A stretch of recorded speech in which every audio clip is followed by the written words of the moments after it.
Hello, my name is Declan, I'm 32. I work as a carpenter here in Portland, mostly doing custom kitchen renovations for people who have more money than time. I was standing in Brynn's kitchen at 9:30 on a Tuesday night, holding 2 bags of groceries I'd picked up on my way over when she took my keys right out of my hand and said, "You're not leaving until I'm finished." The way she said it, with that determined look in her eyes that I'd come to know so well over the past 6 months, I knew she wasn't talking about the cabinet doors I'd been installing all week. She was 47, 15 years older than me, and at that moment, she looked like she was about to either kiss me or tell me something that would change everything between us. Her dark hair was pulled back in a messy bun, and she had paint under her fingernails from the art class she taught at the community center. The kitchen smelled like sawdust and the lavender candle she always kept burning on the windowsill. "Brynn," I started to say, but she shook her head. "No, Declan. I've been thinking about this for weeks, and I'm tired of pretending we're just contractor and client. I'm tired of making small talk about cabinet hardware when what I really want to talk about is why you always show up here with coffee for both of us, or why you spent 3 hours last Saturday helping me hang pictures in my living room, when that wasn't part of the job." I set the grocery bags down on her counter, the same counter I'd installed 2 months earlier. My hands were shaking a little. Which was ridiculous because I work with power tools all day and never shake. But standing there in her kitchen with her looking at me like that, I felt like I was 16 again. "I brought dinner," I said, which wasn't what I meant to say at all. "I know you did. You bring dinner every Tuesday. You've been bringing dinner every Tuesday for 2 months, and we eat it together at my kitchen table, and then you leave and I spend the rest of the night wishing you hadn't." That's how it started. Or maybe that's how it ended. I'm not sure there's a difference anymore. But if you want to understand how I ended up in love with a woman who takes art classes and reads poetry books, and knows how to make perfect scrambled eggs at midnight, I should probably start from the beginning. It was raining, that particular kind of Portland rain that makes everything look like a watercolor painting. And I was running late for our initial consultation.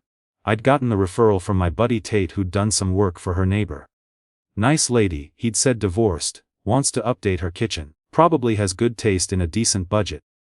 What Tate hadn't mentioned was that she would answer the door wearing paint-splattered jeans, and a sweater that looked like it cost more than my truck payment, or that she would have the kind of smile that makes you forget what you came there to talk about. "You must be Declan," she said, and I nodded like an idiot because I'd temporarily forgotten how to speak. "Come in. Sorry about the mess. I was working on a painting and lost track of time." Her house was a 1920s bungalow with hardwood floors and built-in bookshelves, and the kind of crown molding they don't make anymore. The kitchen was small and outdated, with laminate countertops and cabinets that had been painted so many times you could probably carbon date the layers. But it had good bones and big windows that looked out onto a garden where someone clearly spent a lot of time. "I bought this place 2 years ago," she said, following my gaze out the window. "It was my fresh start house, new city, new life, new everything. But I've been putting off the kitchen because I wasn't sure what I wanted." "What changed your mind?" I asked, pulling out my measuring tape and notebook. "I started cooking again, I mean really cooking, not just heating up frozen dinners. And I realized I wanted a space that felt like mine. You know? Not like something from a magazine, but like a place where I could make Sunday morning pancakes and have friends over for dinner parties." I spent the next hour measuring and taking notes, asking questions about her lifestyle and cooking habits and storage needs. She made coffee and we sat at her small kitchen table going over ideas and looking at pictures on her laptop. She had good instincts about design, and she wasn't afraid to spend money on quality materials, but she also wasn't trying to impress anyone. She just wanted something beautiful and functional. "I teach art classes at the community center," she told me when I asked about her schedule. "Mostly adults who think they can't draw but want to try anyway. It's incredibly rewarding watching someone discover they can create something beautiful." "How long have you been teaching?" "About a year. Before that, I was married to a man who thought art was a waste of time unless it was hanging in a museum or making money. So, I didn't paint for almost 20 years. Can you imagine that? 20 years of not doing the thing you love most in the world." I couldn't imagine it, but I could hear the sadness in her voice when she said it. There was something about the way she talked about her art, like it was both the most important thing in her life, and something she was still getting used to having back. We agreed on a timeline and a budget, and I told her I could start the following Monday. As I was packing up my tools, she asked if I wanted to see some of her paintings. "You don't have to," she said quickly. "I know you're probably busy, and they're not very good yet. I'm still learning, but I wanted to see them." I followed her into what had probably been a dining room, but was now her studio. There were canvases everywhere, propped against the walls and stacked on easels. Most of them were landscapes painted in soft colors that reminded me of early morning light. They weren't technically perfect, but they were honest and beautiful in a way that made me want to keep looking. "These are incredible," I said, and I meant it. "You're just being nice." "I'm not just being nice. I don't know anything about art, but I know what I like, and I like these. They make me feel something." She smiled then, a real smile that reached her eyes, and I knew I was in trouble. The renovation took longer than it should have. Not because anything went wrong, but because I kept finding reasons to stretch out the work. An extra coat of paint here. A suggestion for additional storage there. Brynn never complained about the extended timeline.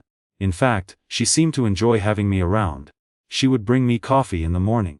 Always in a real mug, never a disposable cup. She would ask about my other projects and listen when I told her about the challenges of working with old houses.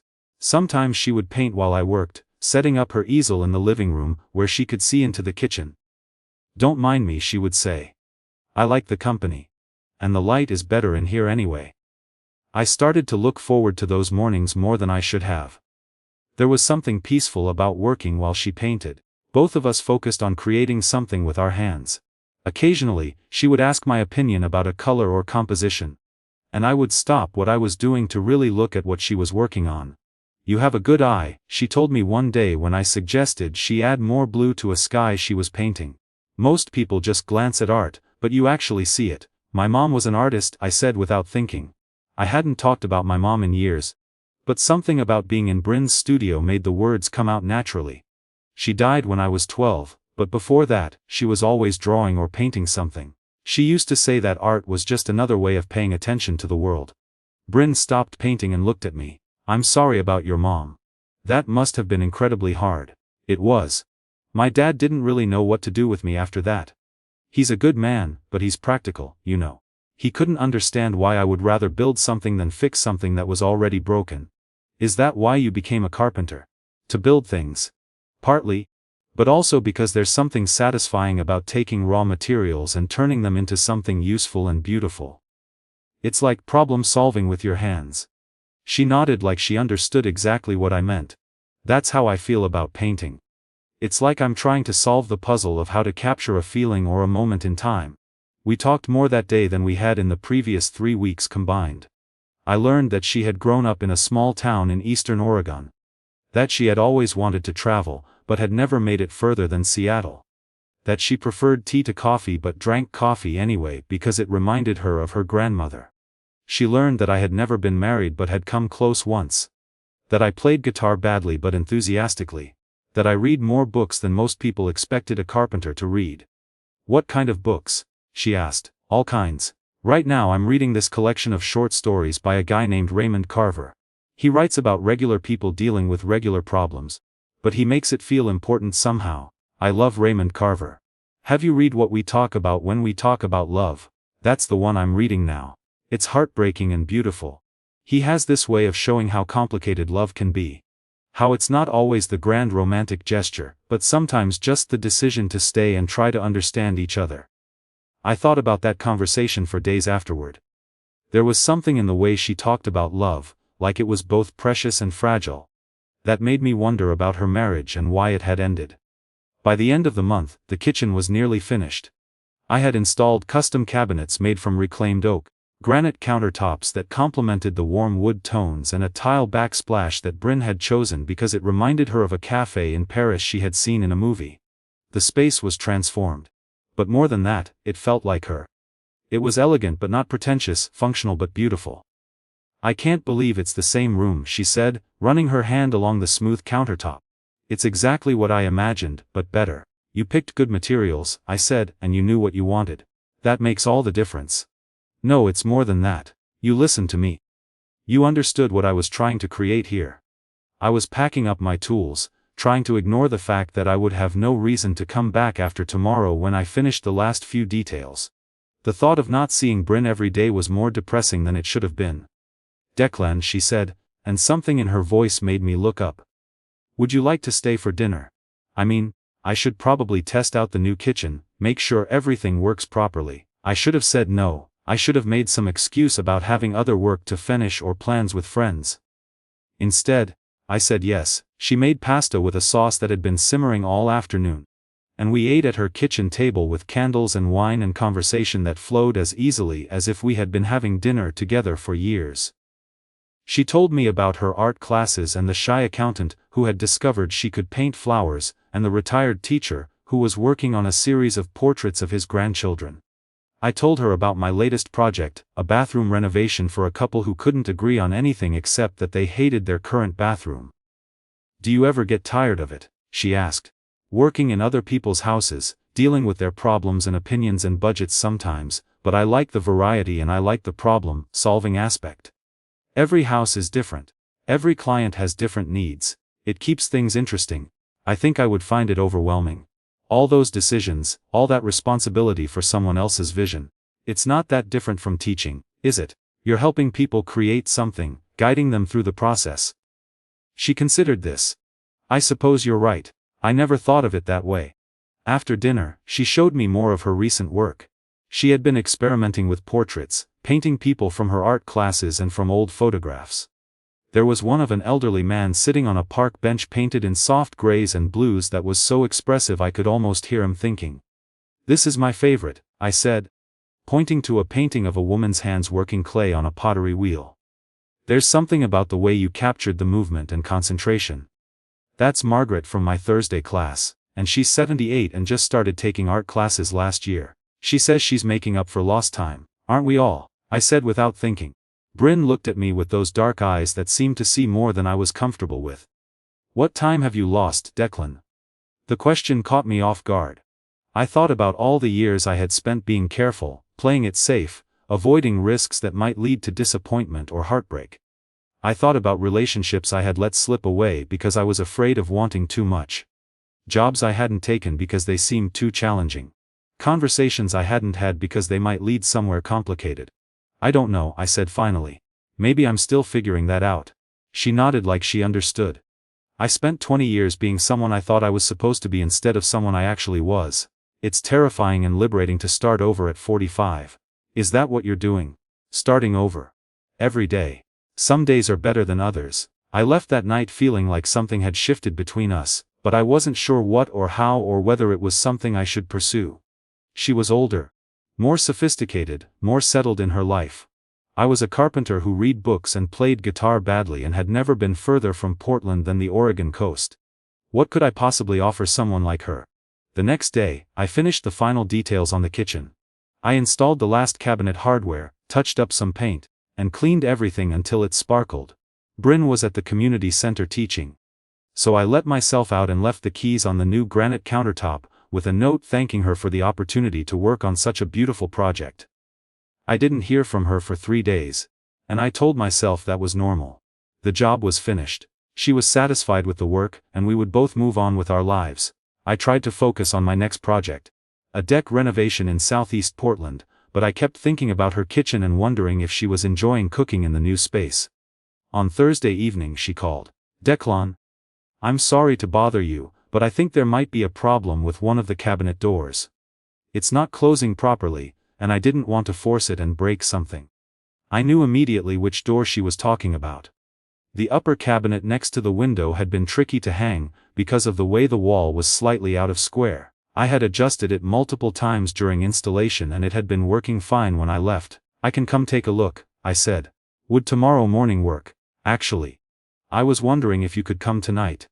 I'm making dinner and I need to get into that cabinet for the good plates. Something in her voice told me this wasn't really about a cabinet door.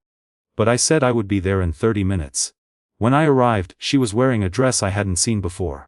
Dark blue with small flowers, and she had lit candles on the kitchen table. The cabinet door was working perfectly as I had suspected it would be. Seems fine to me, I said, opening and closing it several times. Huh, that's strange. It was definitely sticking earlier. We looked at each other across the kitchen, and I realized we were both pretending this was about cabinet hardware when it was really about the fact that we missed each other. Brynn, I started to say. But she interrupted me. I made too much food again. I always do that when I'm nervous. Would you like to stay for dinner? I stayed for dinner and then I stayed to help with the dishes. And then I stayed because she wanted to show me a new painting she had been working on. Before I knew it, it was 10:00 and we were sitting on her couch drinking wine and talking about everything and nothing. I have a confession, she said. The cabinet door was never broken. I know. I know because I spent 3 hours adjusting that door during installation. It was working perfectly when I left. Then why did you come over? Because you asked me to. She smiled and looked down at her wine glass. I've been thinking about you, about us, about whether there is an us or if I'm imagining things. You're not imagining things. But you're younger than me and I'm your client. And I don't know if I'm ready for whatever this might be. I don't know if I'm ready either, but I think about you all the time. I think about the way you look when you're painting, and the way you make coffee like it's a ritual, and the way you listen when I talk about work like it's actually interesting. It is interesting. You create beautiful things. You solve problems and make people's lives better. So do you. You help people discover they can create art. You paint pictures that make people feel something. That's not nothing, Brynn. That's everything. We talked until midnight, and when I finally left, she walked me to the door and kissed my cheek in a way that felt like a promise.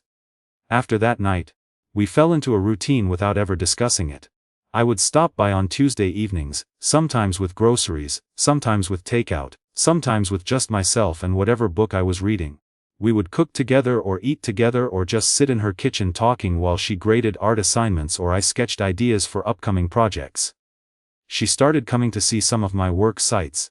Not as a client, but as someone who was genuinely interested in what I did. She would ask intelligent questions about joinery and load, bearing walls and the challenges of working with old houses.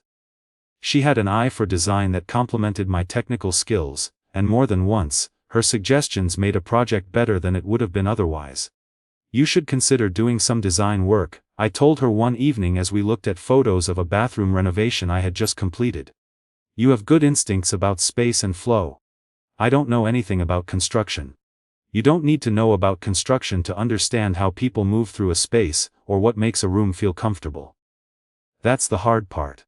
The construction is just the execution. She was quiet for a moment considering this. I've been thinking about making some changes to my studio. The lighting isn't quite right, and I need better storage for my supplies. I could help with that if you want. You've already done so much work on this house. This would be different. This would be for us. The word slipped out before I could stop it, and we both heard it hanging in the air between us. Us. As if we were a couple, as if we had made some kind of commitment to each other, as if this thing between us had a name and a future. Is that what we are? She asked softly. Us. I reached across the table and took her hand. Her fingers were stained with paint, and there was a small scar on her thumb from a childhood accident she had told me about. I knew the shape of her hands now, the way she gestured when she talked, the way she touched things as if she were trying to understand them through her fingertips. I'd like us to be us, I said, if you want that too. She squeezed my hand. I want that, but I'm scared. Declan. I haven't been good at this before. I don't want to hurt you, and I don't want to get hurt again. I can't promise we won't hurt each other, but I can promise I'll try not to. And I can promise I'm not going anywhere unless you ask me to. What if people think it's weird? The age difference, what people? The only people who matter are you and me, and we're both adults who can make our own decisions. My ex-husband used to say that I was too old to start over. Too set in my ways to change. What if he was right? He wasn't right. Look at everything you've changed in the past 2 years. You moved to a new city, bought a house, started teaching, started painting again. You're not too old to start over. You're not too old for anything. That night, she kissed me properly for the first time, standing in her kitchen with the dishes still on the table, and candles burning down to nothing. It was soft and tentative at first, then deeper, more certain. When we broke apart she rested her forehead against mine and smiled. I haven't felt this way in a very long time, she said. Good, I said. Neither have I. Over the next few months, we became inseparable in the quiet way that feels natural and inevitable. I would wake up in her bed on Sunday mornings and make coffee while she painted in the early light. She would come to job sites and bring lunch for my crew, charming my guys with her questions about their work and her genuine interest in their lives. We went to art gallery openings and farmers markets and movies that made us both cry. I learned that she was funnier than I had initially realized, with a dry sense of humor that caught me off guard. She learned that I was more sensitive than most people expected. That I noticed small details and remembered conversations and worried about whether I was good enough for her. We learned each other's rhythms and preferences and fears. The age difference that had seemed so significant in the beginning became less important as we discovered how much we had in common. We both valued honesty and kindness and the satisfaction of creating something beautiful with your hands. We both preferred small gatherings to big parties, books to television, and conversations that lasted until 200 in the morning. We both believed that love was something you built slowly and carefully, like a house that would last. There were challenges, of course. She had friends who questioned whether I was serious about her or just having fun with an older woman. I had moments of insecurity when she talked about places she had traveled or experiences she had that I couldn't relate to. But we talked through these things honestly, and each conversation made us stronger.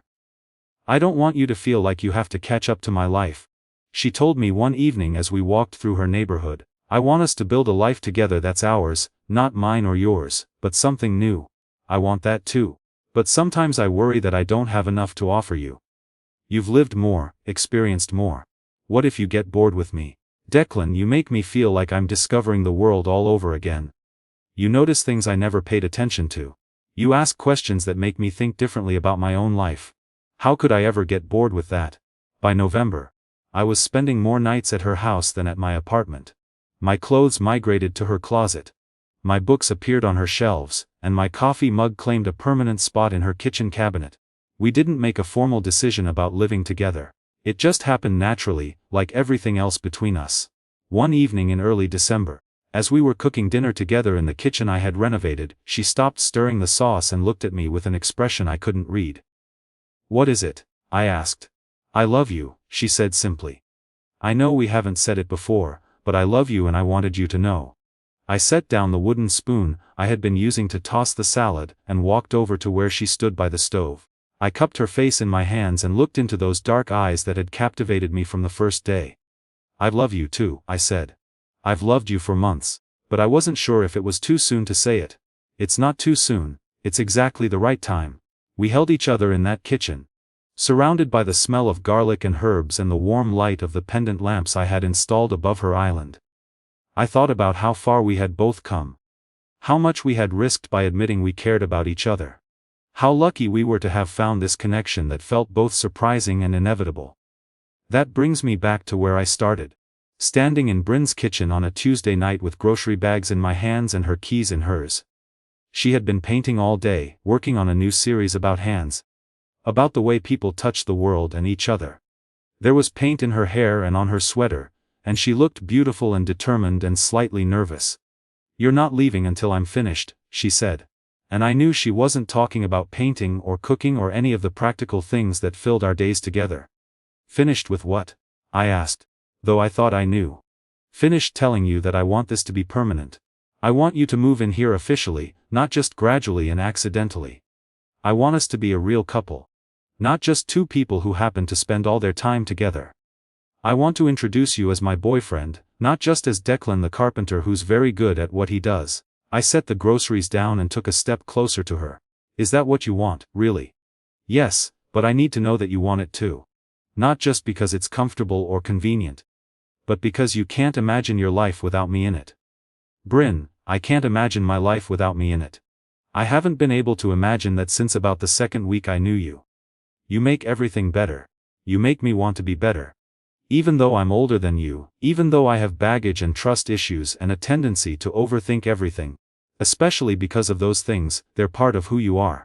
And I love who you are, all of who you are." She smiled then. The kind of smile that starts small and spreads until it transforms her entire face. "In that case," she said, dropping my keys back into my palm, "you can stay." I kissed her then. Right there in the kitchen where we had shared so many meals and conversations and quiet moments. I kissed her like I meant it, like I was promising her something, like I was accepting her promise in return. Later, as we unpacked the groceries together and started dinner, she told me about her day and the breakthrough she had with the painting she was working on. I told her about the kitchen renovation I was bidding on and the client who wanted everything done in 2 weeks. We talked about our plans for the weekend, and whether we should finally take that trip to the coast we had been discussing for months. It was ordinary and domestic and perfect. The kind of evening that doesn't make for dramatic stories, but makes for a good life. We were building something together slowly and carefully, like a house that would last. And as I watched her move around the kitchen that I had renovated, but that was now truly ours, I knew that this was what love looked like when you found the right person at the right time. Even if the timing seemed all wrong to everyone else. Sometimes the best things in life happen when you're not looking for them. When you're just trying to do good work, and be a decent person, and pay attention to the world around you. Sometimes love finds you in the middle of a kitchen renovation. In the space between what was and what could be. In the hands of someone who sees you for who you really are and decides that's enough. That's our story, Brynn's and mine. It started with a kitchen and a woman who needed a fresh start and a carpenter who knew how to listen. It continued with Tuesday dinners and art lessons and conversations that lasted until dawn. And it's still continuing every day in all the small and beautiful ways that two people build a life together. I'm still Declan, I'm still 32. I still work as a carpenter here in Portland. But now I'm also the man who loves Brynn, who makes her coffee every morning and listens to her talk about art, and helps her hang pictures in exactly the right light. Now I'm part of something bigger than myself. Something worth building carefully and protecting fiercely, and celebrating quietly every single day. That's what we talk about when we talk about love. Not the grand gestures or dramatic declarations, but the decision to stay and try to understand each other. To build something beautiful and lasting with whatever materials you have. It's not always easy, but it's always worth it. And sometimes, if you're very lucky, it starts with someone taking your keys and telling you you're not leaving until they're finished saying what they need to say. Sometimes the bravest choice isn't a grand declaration. It's the quiet decision to keep showing up. Declan and Brynn remind us that love and life are built the way good kitchens are. Measure twice, choose honest materials, and honor the way people actually live. It's the Tuesday dinners that turn into rituals, the "I noticed" and "I remembered" that become foundations. The willingness to listen until the other person feels seen. The world tells us timing, age, and optics should decide what's possible. Their story says otherwise. It says start where you are. With the tools you have: attention, patience, the courage to tell the truth. It says beauty happens when two people choose to build, slowly, carefully, and without pretending it's easy. If you've ever delayed happiness because you were waiting for perfect conditions, consider this your sign. Perfection is a myth, devotion is a practice. Meet the moment in front of you. Cook the meal, ask the question, stay 5 minutes longer, adjust the cabinet door. Even when you know it already closes. Because sometimes what needs fixing isn't hardware, it's hesitation. Your life will not be a magazine spread, it can be something better lived in, honest, full of light.